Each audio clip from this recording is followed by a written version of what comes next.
अगर आज नाश्ते में कुछ हेल्दी खाना है तो देखो उसके लिए ले लो 5 से 6 लहसुन की, 2 टुकड़ा अदरक का, हरी मिर्च अपने टेस्ट के हिसाब से। फिर इसे ना अच्छी तरह से कूट लो।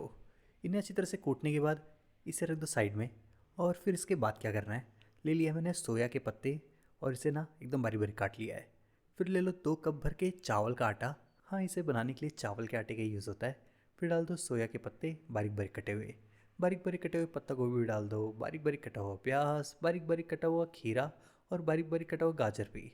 फिर जो कूट लिया था हरी मिर्च और लहसुन उसे भी डालकर साथ में डाल दो बारीक बारीक कटा हुआ धनिया, आधा चम्मच जीरा, आधा चम्मच या फिर टेस्ट के हिसाब से नमक। और फिर इन्हें भी अब अच्छी तरह से मिला लो। इसे अच्छे से मिलाने के बाद अब इसमें डाल दो बहुत थोड़ा सा पानी। और पानी डालने के बाद इसे दोबारा अच्छी तरह से मिला लो। वैसे हाँ, आपने सब्जियाँ और नमक भी इसमें मिलाया है तो सब्जियाँ भी पानी छोड़ेंगे, तो पानी ना उस हिसाब से मिलाना। फिर से अच्छी तरह से हल्का फुल्का पानी मिलाने के बाद अब इसे इस तरह से घोट लो और इसे रख दो साइड में। फिर उसके बाद ले लो एक पैन और पैन में डाल दो 3 चम्मच तेल। और जब तेल गर्म हो जाए तब डाल दो इसमें 2 चम्मच चना दाल, 1 चम्मच में लगभग उड़द दाल भी डाल दिया है। फिर इन्हें अच्छी तरह से पका लो। फिर जब दाल अच्छी तरह से पक जाए तब डाल दो इसमें लहसुन। मैंने डाल दिया लगभग 10 से 12 लहसुन की और छोटे छोटे टुकड़े अदरक के। फिर लहसुन और अदरक को भी हल्का फुल्का पकाने के बाद डाल दो इसमें प्याज। प्याज भी मैंने एक छोटा सा ही काट के डाला है। फिर प्याज को भी सॉफ्ट होने तक पकने दो। और जब प्याज पक जाए तब डाल दो इसमें टमाटर। टमाटर मैंने ले लिया है 2 और टमाटर को भी एकदम नरम होने तक पकने दो। फिर 4 सूखे लाल मिर्च भी डाल दिया है। और लाल मिर्च को थोड़ी देर पकाने के बाद और डाल दो इसमें नमक। नमक डाल दे रहा हूँ आधा चम्मच। और नमक डालने के बाद इसे मिला लो।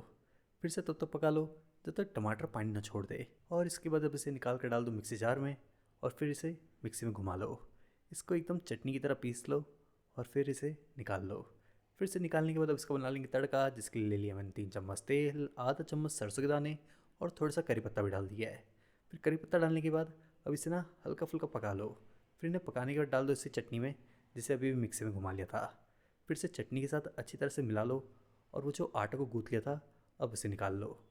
तो देखो ये इतना ज़्यादा सॉफ्ट है ना कि इसे बेल तो सकते हैं नहीं। तो इसके लिए क्या करना है, मैंने ले लिया बटर पेपर, उसके ऊपर लगा लिया बहुत थोड़ा सा तेल। और तेल डालने के बाद तेल को हाथों से इस तरह से फैला लो।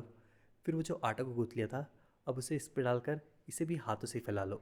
फिर से हाथों से अच्छे से फैलाने के बाद इसके बीच में ना 3 से 4 होल कर लो, कुछ इस तरह से।